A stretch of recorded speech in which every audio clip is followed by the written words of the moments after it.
Good morning, everybody. Thank you for joining us for our first kickoff session for Cybersecurity Awareness Month. My name is Tyler Weingarten. I work for the Technology Association of Iowa. As many of you probably know, TAI represents 350 member companies across the state of Iowa, and there's no topic more evergreen that we continue to have with our members than cybersecurity. Throughout the month, you'll see a number of different sessions for us. We've dubbed, as you're well aware, nationally, it's Cybersecurity Awareness Month. We think that it is more important to just not be aware, but also take action, which is why we've lined up a series of speakers to help you take those steps and secure your business. It is my pleasure this kickoff event to have Shane Dwyer, who is the State of Iowa Chief Information Security Officer.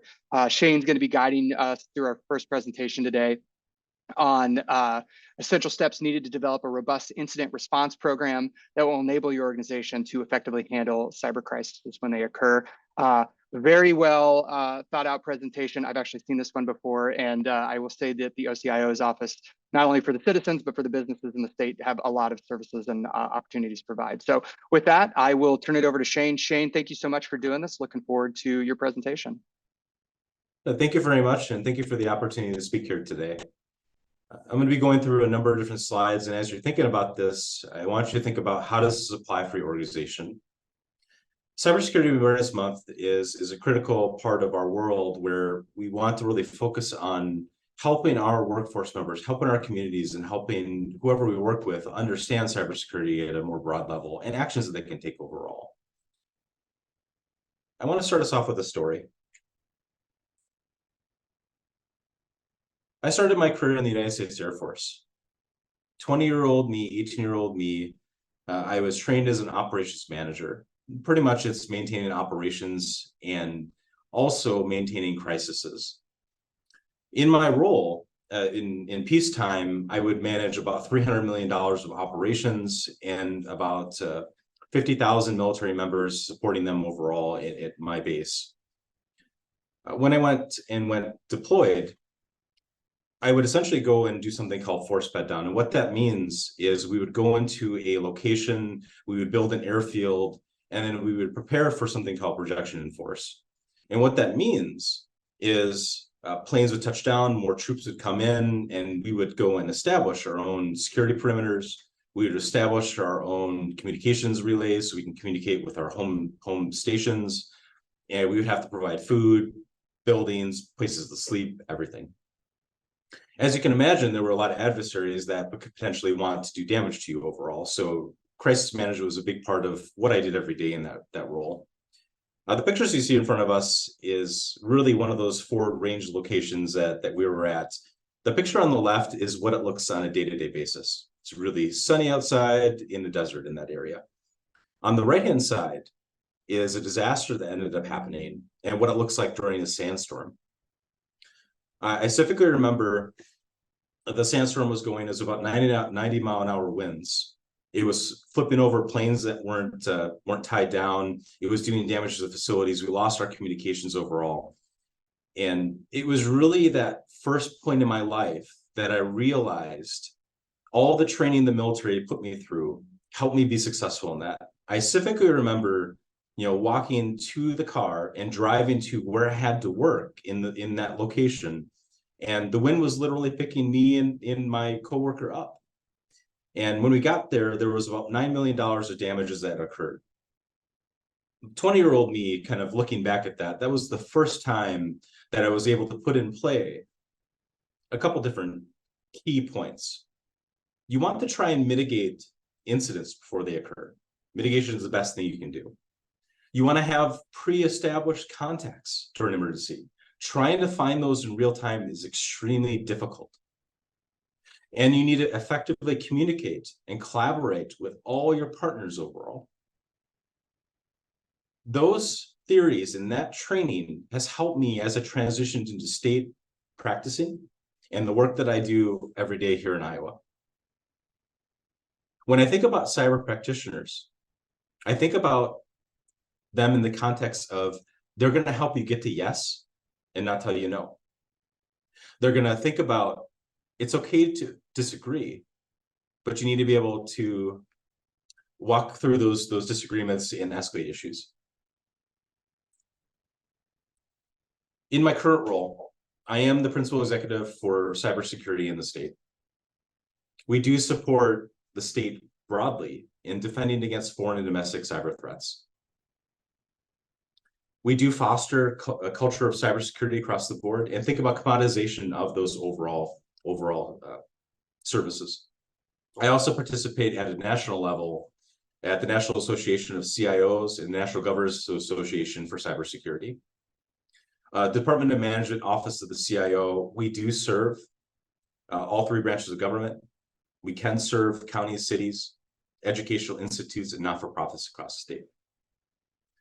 Prior to my role, like I said, I was an operations manager in the United States Air Force. And then I've had about 10 years of cybersecurity experience at a manager level. I was the information security manager over at Minnesota State University, Mankato.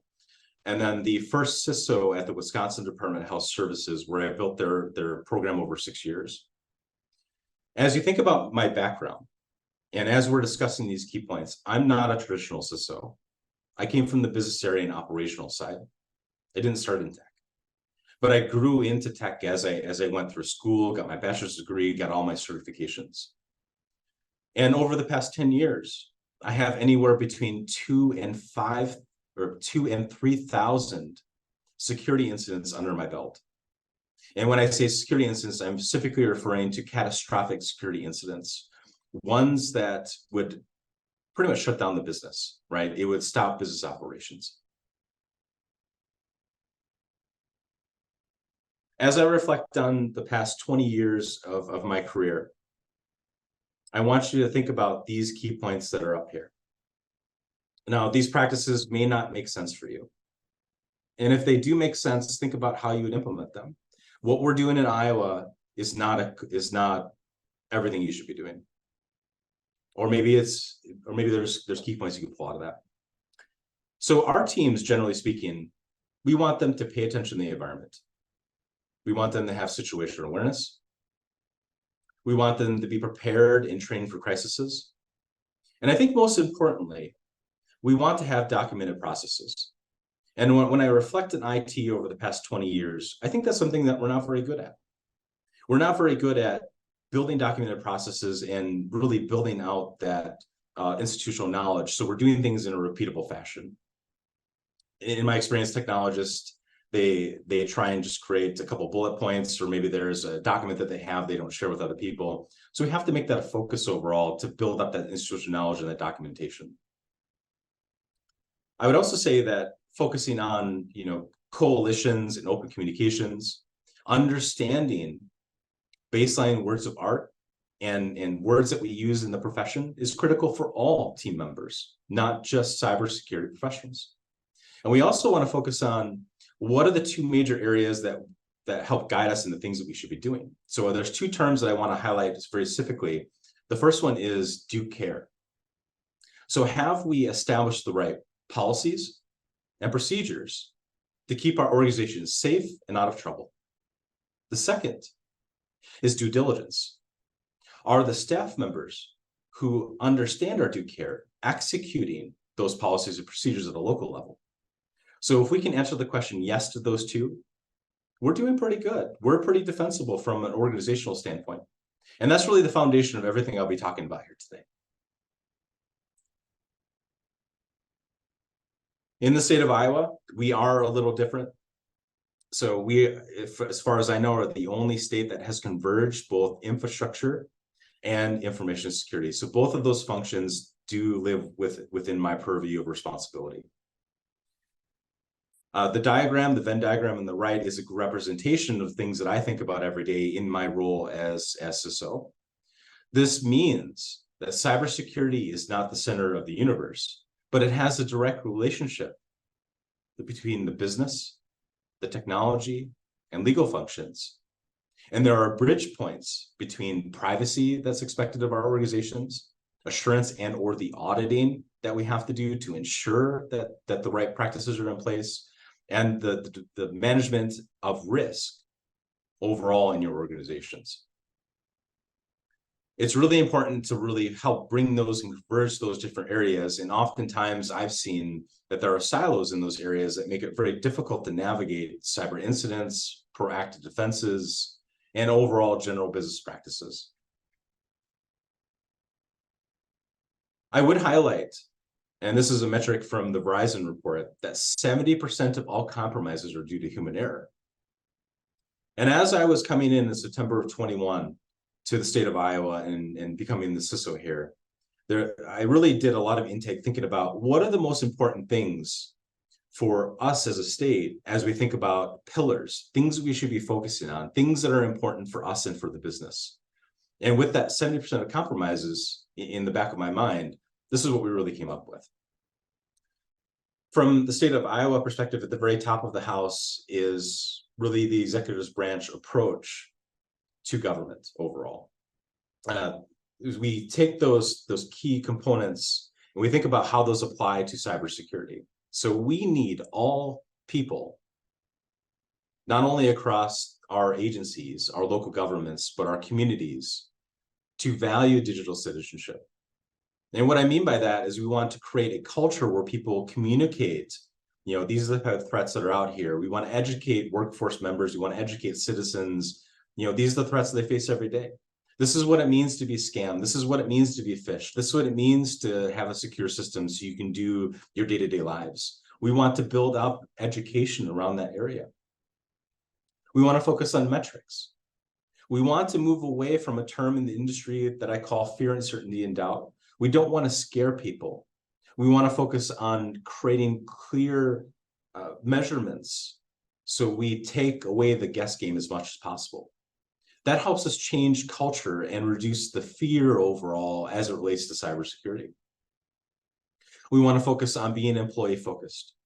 Every single security control you place in your communities and in your businesses will make someone else's job harder. And we have to understand what that means and really balance that business agility with the information protection. But we have to communicate that in a way that makes sense. We have to speak in plain language to the people who are impacted by that so they understand why it's important and why we're doing it. We want to focus on having cybersecurity as a service. So can we be cost effective? Can we bring value-add solutions that actually meet the acceptable level of risk but enable the business? And that builds the enablement of the business, which I think is really foundational. No matter what you're doing in cybersecurity or IT, you have to be thinking about the business. That's the whole reason we exist. I think about the IT profession, and in the United States, I can't think of a job that doesn't require IT in some way, shape, or form. We are so interconnected that we have to think about what it means for the people trying to do their day-to-day. And that's really the bottom foundation of this entire set of pillars. I did talk about fear, uncertainty, and doubt. And I do really think, and there were a number of people who have said this, but I think there's two types of organizations overall. I think there's organizations that know they've been hacked. And I think there's organizations that have been hacked, but they don't know they've been hacked. And I also think that, the best way to prevent any cyber incident is to be proactive with it, to actually take steps to mitigate those overall. There is a real business impact for the overall cybersecurity breaches that are occurring. So this actually came from the IBM security document, and it details numbers from 2021.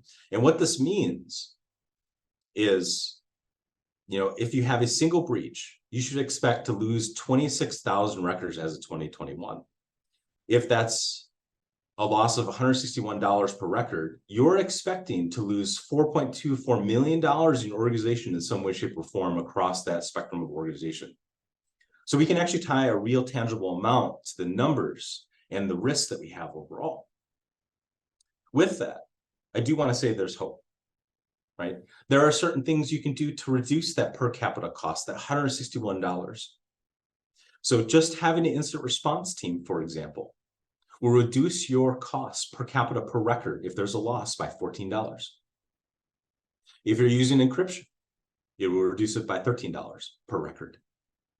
Employee training, $9. And we want to think about these things in the way, how can we start minimizing the risk? But there are also cost additions to the same type of structure. By having a third-party vendor at the very bottom, it will increase your cost per capita by $13.40. If you have a lost or stolen device, $6.05. So we think about these things in the terms of us being able to communicate effectively with our organizations around what we're doing and why it's important for the business bottom line. We can tangibly go and show over time, as we're maturing our processes, what type of risk we're actually addressing and how much it's actually saving or costing us. And we always want to go back to studies that show those overall numbers so we can go and not guess from our own perspective, but use a framework that people have already invested in overall. This diagram is from the IBM Security and Ponemon Institute at the bottom right-hand corner, if you'd like to look at that more. It's from, it's on the IBM site. We also want to understand, where do we sit from a maturity level? I personally like using the capability maturity model integration, CMMI. It was developed by the Department of Defense, something that I was familiar with. And I think it really is mature in having us think about, what are the services we're providing and how does that align to the business? And it helps us identify where we need to improve our efficiencies and have more investments to meet those key performance indicators or those key risk indicators. From a structure perspective, from my experience, I would say that level 1 or level 2, you're having a startup, you're a local government, you have less than $300 million of revenue. From a cybersecurity perspective, that's probably a good place to sit in. If you're the federal government or if you have $300 million of revenue, you probably should be at a level 3 maturity. And as you progress into level 4 and level 5 maturities, it becomes extremely costly to be able to do work, and you get less benefit from that. So there has to be some real tangible reason why you would invest that amount. Maybe you're dealing with national security. Maybe you're dealing with weapon systems that, if they were disclosed, would hurt the country. Maybe you're dealing with loss of life. Maybe you're a provider that is supporting, the Department of Defense. You have to think about that and what that means for your business. And this is kind of a visualization of how I go and present this to senior leadership. And I show, for example, those blue lines show, where we could be at, what areas we outsourced. Now, from an outsourcing perspective, I would say I try and outsource in areas that are difficult for us at a state level to do, or we have a need to move up to a level 4 or level 5 maturity, but don't have the means internally to do that. So you want to think about where it makes sense to outsource. But you also want to create performance plans and strategies and tactical plans that help raise the bar of maturity. And by visualizing this in reports, it helps senior executives understand those investments overall. I do like this diagram because this diagram really shows that convergence of the spend. So the middle line that goes across the bottom left to the top right, the green line, that is your overall security spend. And as you spend more money from the level 1, level 2, level 3, and level 4, and even level 5 perspective, your security goes up a lot up front, but starts dropping off the more you invest. So you get less return from 4 and 5 maturities. But that also means, as part of that structure, that for every single security control you put in place, it makes the business agility of the system or the overall business drop. So we have to be thoughtful on that. Department of Defense has a real reason where they go and they invest in those areas because national security and loss of life. But it does slow down those processes. It does slow down those business outcomes. And you have to be very thoughtful of where you insert those and how much you invest.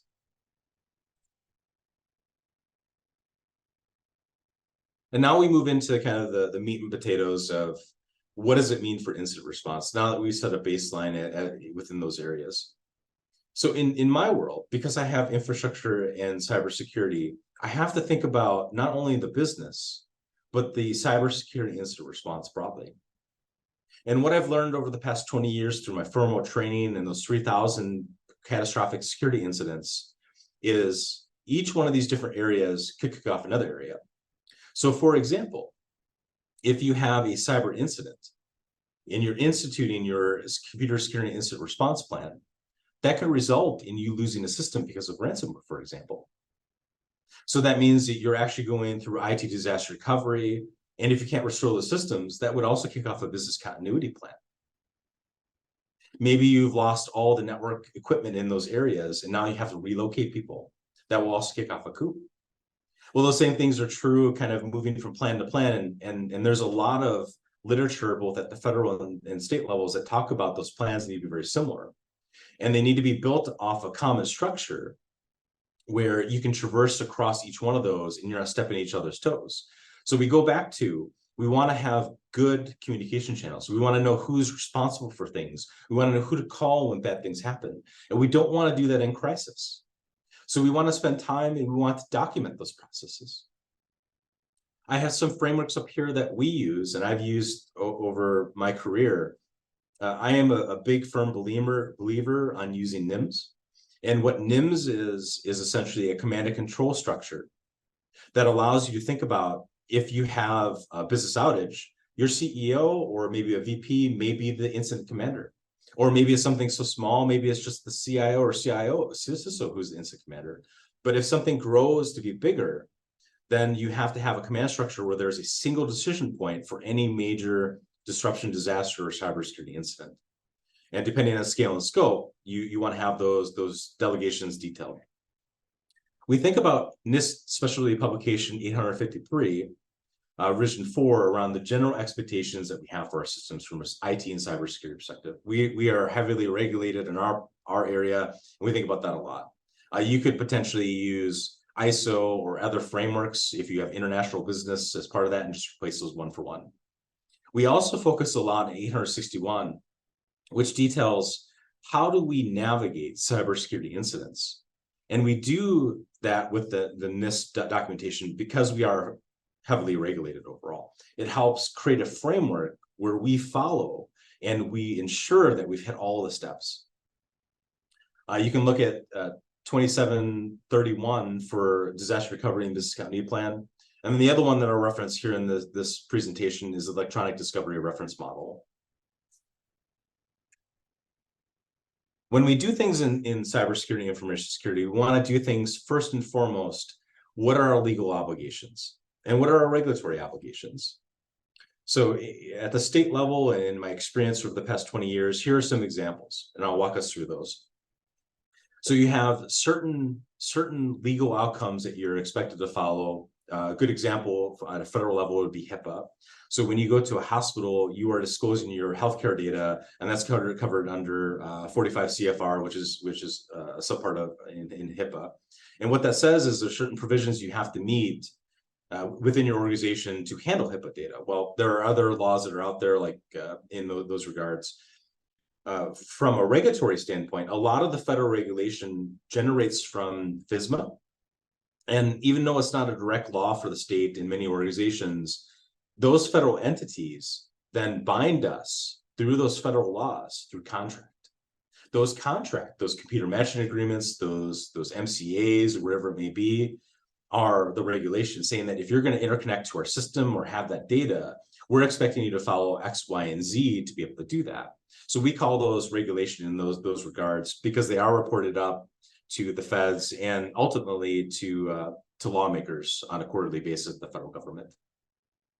You also have to think about what are the contractual expectations that my organization has, and who do I need to notify if there is some type of cybersecurity incident. And then the last one you need to think about is what is your organizational law that you set for your staff through work rules, administrative directives, policies, and standards. Those should be all really closely aligned from a cybersecurity perspective. Here are some examples of bodies of regulation and contracts that I've worked with over the past 20 years. Many of you have probably seen something similar to this, but this creates context in thinking about where that computer matching agreement would be.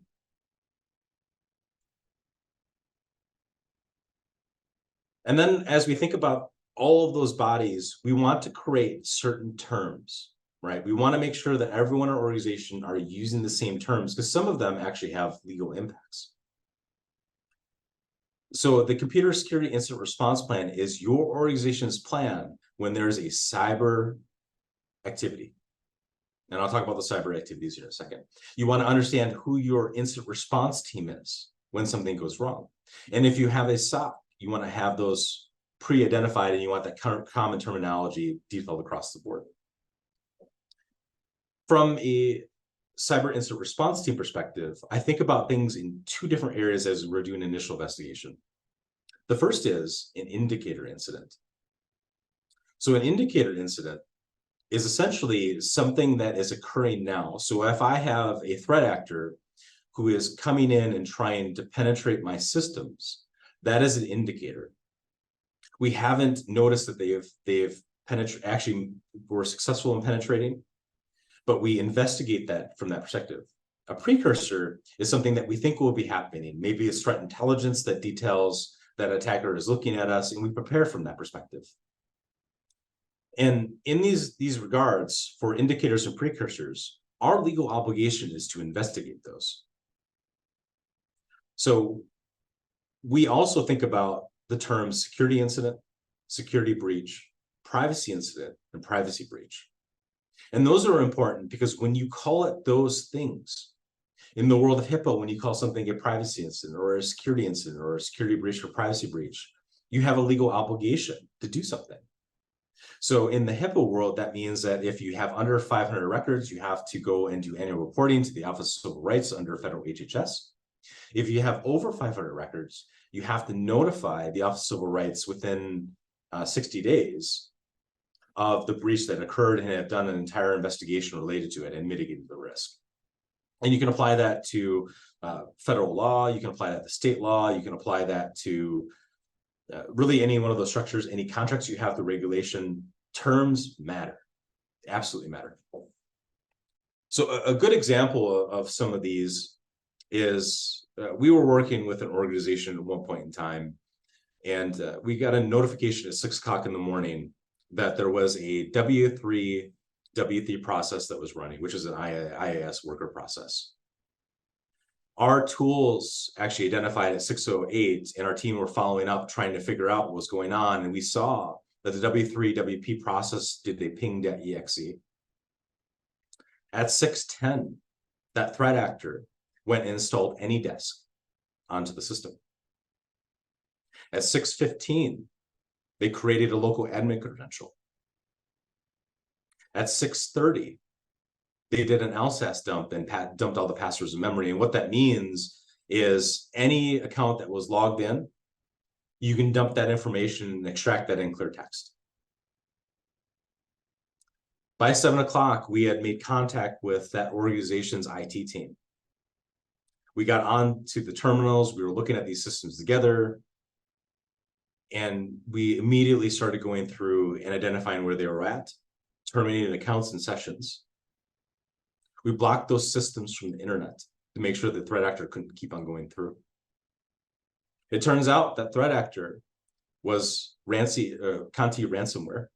And Conti ransomware is a Russian-based group that focuses on really ransoming organizations and trying to make a profit off of them. It's a really, really effective and damaging malicious actor overall.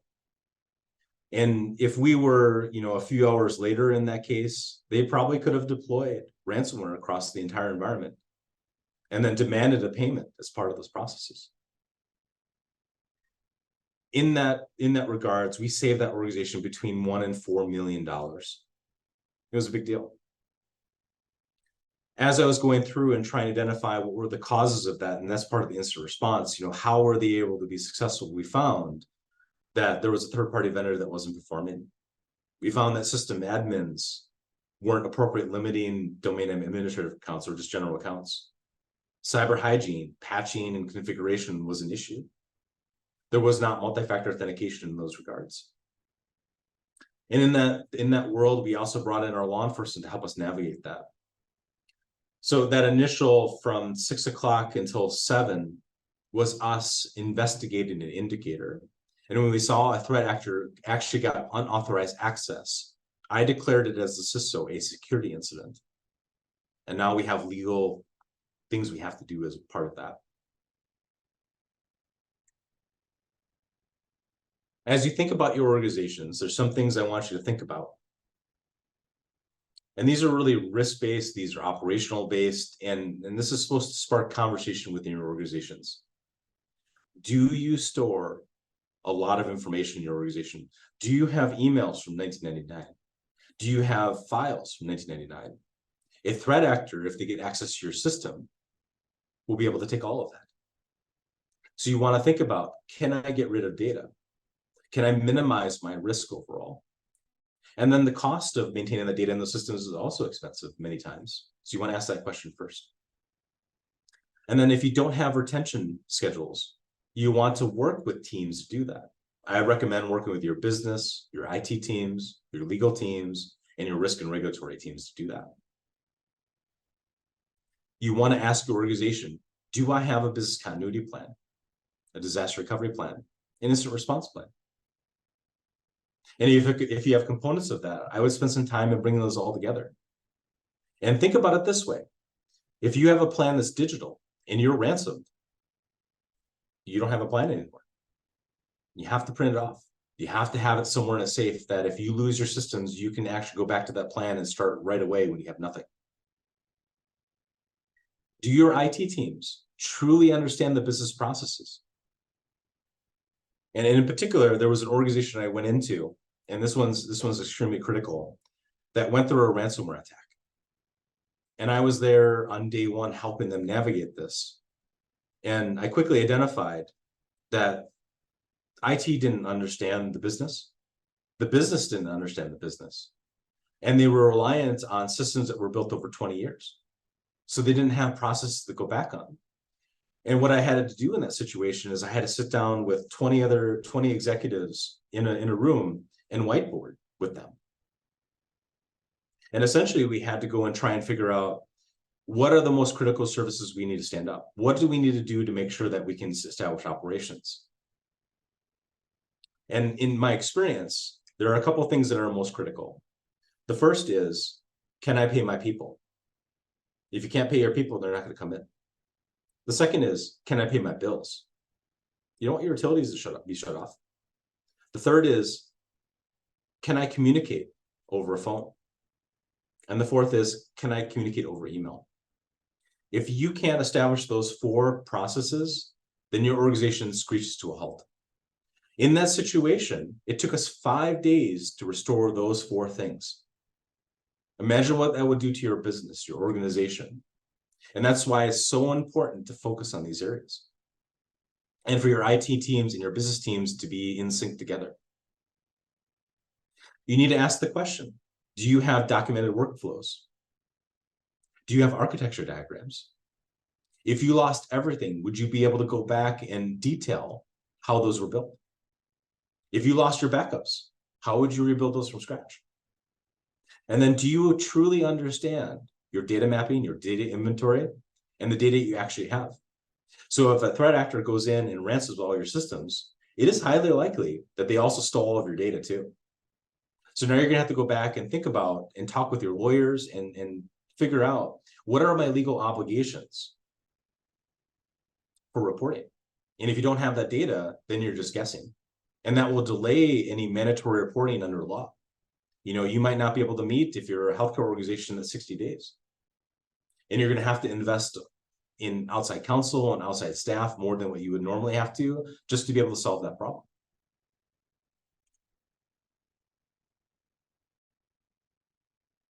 As I've gone into all my organizations, I'm a builder of security programs, what I've done for my career. These are the three things that I think about when I first go into an organization. Do I understand the business enterprise? Do I understand the decision makers? And those decision makers could also be data owners, people who are legally accountable for the data that you have, house, and use. Do you understand your data sharing agreements broadly? And do your IT teams truly know what it means with those data sharing agreements and those business activities, how they play into that? And are they translating those requirements appropriately? Those are the first three questions I ask in any organization that I work in. And we can take it a step further and we can think about interconnections of systems. And that's important too, because we think about things from a lateral movement perspective. And the baseline in the cybersecurity profession, lateral movement is essentially a hacker being able to move from one system to another in some way, shape, or form to progress their objectives, to make it to your crown jewels or do something. So if something is only logically separated, you want to know that. And you want to appropriately identify where data flows and where you need to place security controls. So over the past 10 years, this definition is how I've thought about those system interconnections and what I consider an ecosystem.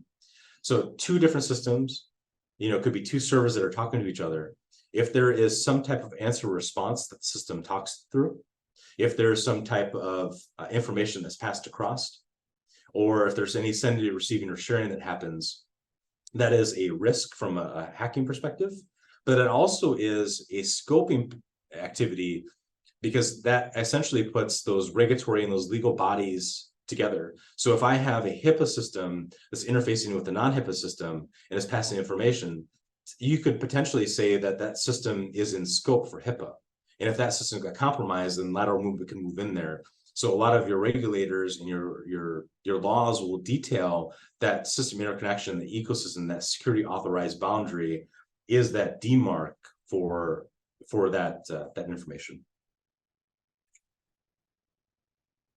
And you also want to think about your overall stakeholders. Now this is, and I mentioned before, the electronic discovery reference model. This diagram comes from that. And really what the EDRM is our way to identify data and to process it so legal teams can do something with it. Well, there's a huge chunk of cybersecurity activities and IT activities that come out of that process that is really foundational for any legal activity that you do overall.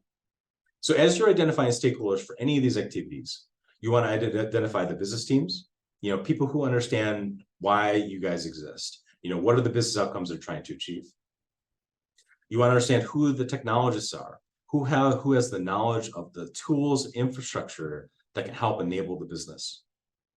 And then you also want to identify who are your legal, risk, and regulatory teams that can help with the business teams, the technology teams do their jobs. And they can't be done in silos. They need to be done in a collaborative way, so we're having these discussions. We go back to that Venn diagram, and we look at the EDRM from my view. You have governance is established at the front. How do you manage the governance around those bodies? So you have data, and in that process, you have to identify data. Once you've identified that data, if you have a judge commandment or if you have a security incident, in any one of those cases, you're extracting data, you have to preserve and collect that data. Once you've done that, then legal teams will go and process, review, and do analysis on that data and produce something.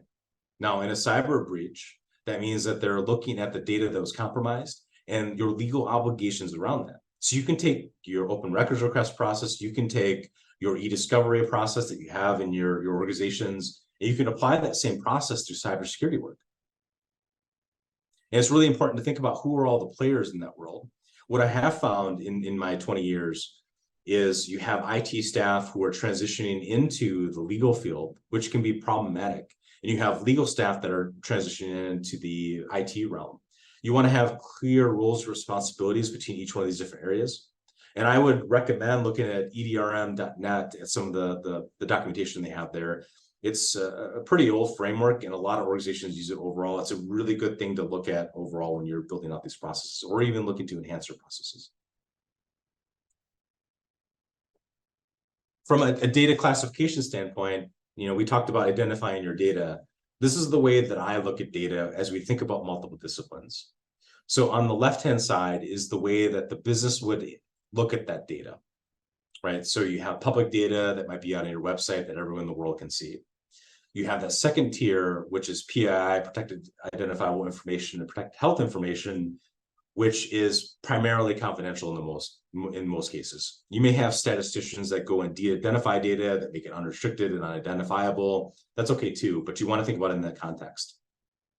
And then the last one at the very bottom, it's data that impacts national critical infrastructure, loss of life, general national security. Most organizations don't have this, but if you do have that, it becomes more critical for the way you handle that data. The middle one is the way that IT usually thinks about those classifications. And then the far right is the way that security practitioners think about that. So in the security world, you think about NIST low, moderate, and high. And the higher you go, the more controls are required to safeguard that information. So there's a direct mapping between all those different disciplines. You just have to be able to speak the same language as part of that and agree on the terms together, right? So if security isn't aligned with IT or the business isn't aligned for either one of those, you're going to have misunderstandings as you're building systems and processes overall. From a state perspective, this is the roadmap that I put together. I presented this at the National Governors Association here last year, and I'm going to walk us through this. For tactical implementations or organizations, which say that you have nothing, you're looking to enhance or review your processes, this is the roadmap that I've come up with as part of that. So at the very top, you have to be able to understand what systems you have. You can't protect what you don't know. You can't do licensing for what you don't know, right? So you need to have a comprehensive listing of systems within your organization. That could be IoT devices, that could be laptops, that could be desktops, that could be mobile phones, that could be network infrastructure, that could be firewalls. You need to have a definitive list. I have found a lot of value in deploying a next generation endpoint detection response tool. And that's what we're doing at the state level. And what that means is attacks come in and the EDR tool will actually go and prevent attacks in real time on endpoints that it's installed in. So it actually prevents attacks in real time. So it doesn't require human intervention. And in a lot of the cases that I've worked through, if we were minutes late, that organization would have lost all of their data. I specifically remember one organization we work with that we identified that there was somebody who was laterally moving. They went around all of our security controls and we intervened in that case. They were exfiltrating data. And in that case, they were only able to get 9 gigabytes of data because we stopped them in real time. So minutes and seconds matter, right? So where you want to try and put things in preventative mode where it does not require human intervention. Now with the EDR tool, you also want to think about, can I go and have vulnerability assessments baked into that? Because you already have a client that's installed. We are doing that here in the state, and that allows us to understand where are the vendor patches applied and where do we have issues that could cause performance issues, but also security issues. And then we also use the EDR tool to help us navigate and do automated inventorying. So in my experience, that one dot activity is a manual activity in a lot of cases. Or maybe you have a few systems that can give you some of the information, but your goal should be to try and automate that so you don't have to go and try and do that manually. That helps with things like rogue device detection, that helps with other practices that you want to implement overall, automating those processes. The second thing that I think is really critical for any organization is to understand your accounts. So hackers have learned that if you can compromise a person, remember 70% of compromises are human error. That could be a phishing, that could be a scam, that could be a vishing, it could be anything. You want to get a good handle of the accounts that you have and make sure that you're applying those security tools appropriately across them. Do you have multi-factor on all your accounts? Does that include service accounts? Does that include domain accounts? You need to ask those questions, and you can't ask those questions until you have an inventory of those. And then you want to think about, where can I apply identity services as well? Can I get a centralized view of the way identities are managed in my organization? Those are going to be your primary attack vectors that are successful today, right? Those are going to be your best bang for your buck in my experience.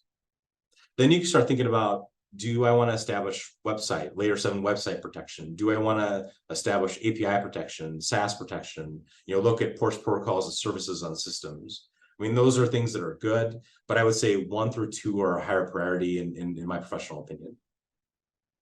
And then you start thinking about, how do I weave those interconnections into the security boundaries and identity services? The ideal goal you want to have is you're always authenticating from system to system, even within your demilitarized zones.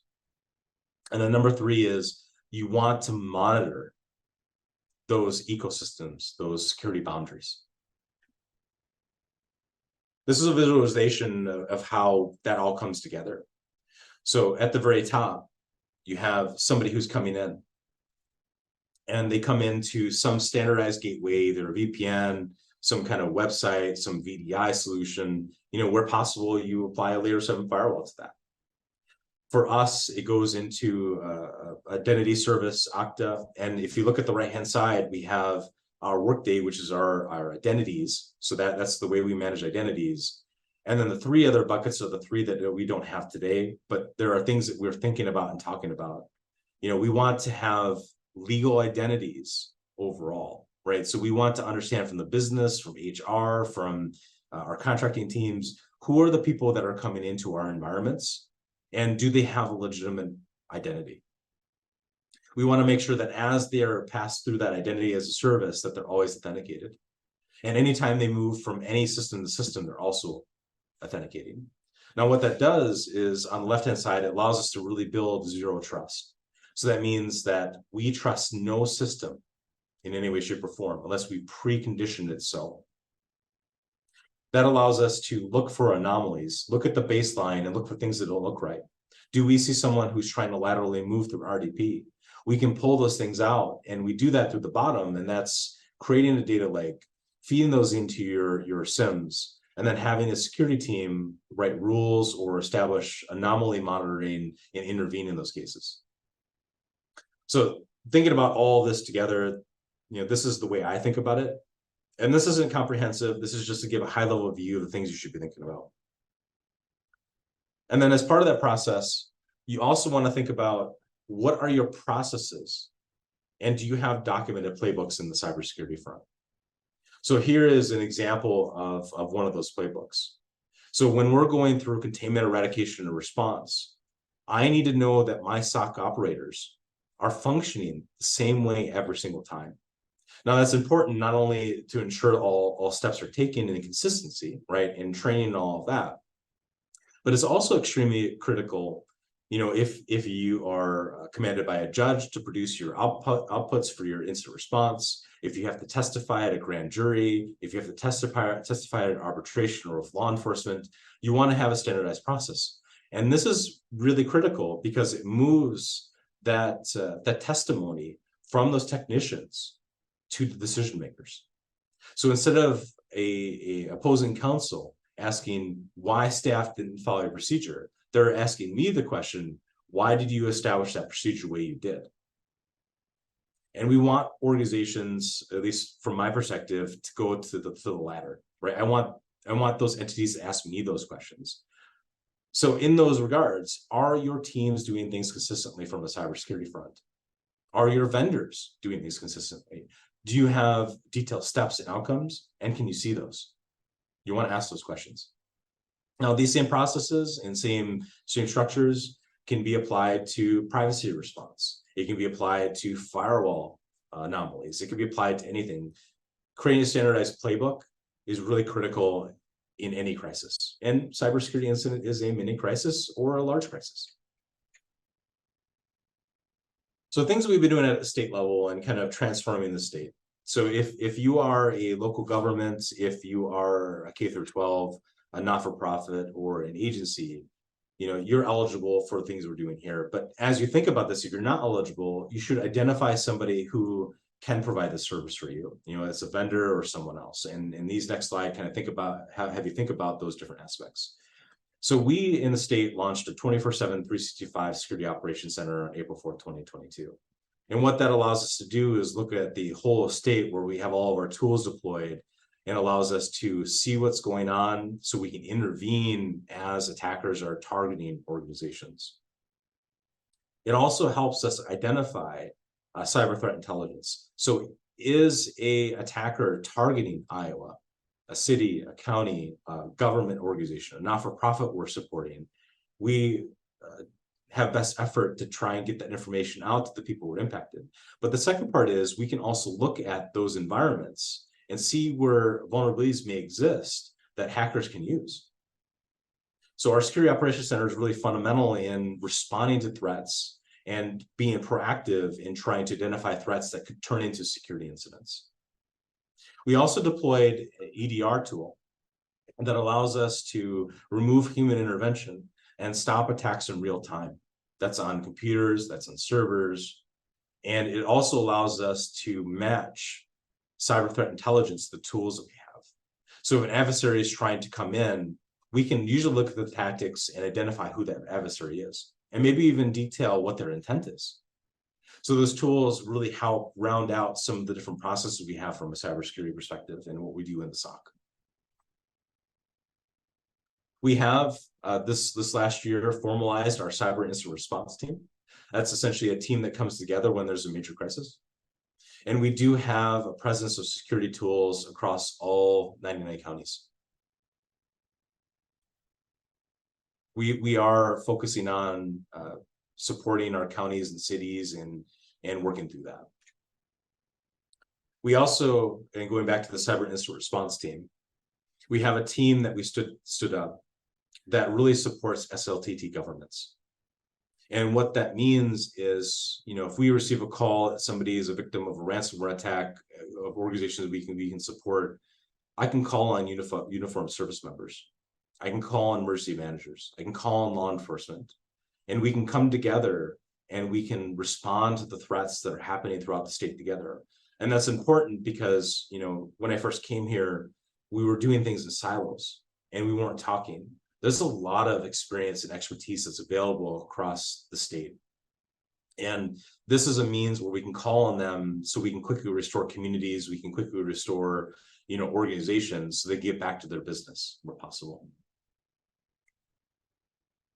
Our CERT team does also partner with our federal partners and our law enforcement partners. So we work with CISA at a federal level. We work with the Iowa Fusion Center. We work with the FBI of Omaha, Nebraska, the not-for-profit MSSAC, and then also the U.S. Department of Homeland Security. So if you're having a bad day, please give us a call when it relates to cybersecurity. If you're going through a breach, we'll see what we can do to help you. And if you aren't one of those organizations that sit at the top of the organizations we support, find someone who can. Is there a vendor you can get on a retainer? Is there someone who can provide that service? Do you have a parent company that already does this? Establish those connections and start talking about those topics with senior executives. I would highly encourage you to connect with us with the Office of the CIO. Here's our social media presence. And with that, I have about 8 minutes left. I am able to take maybe 1 or 2 questions from the audience. And if there's none, we can end early.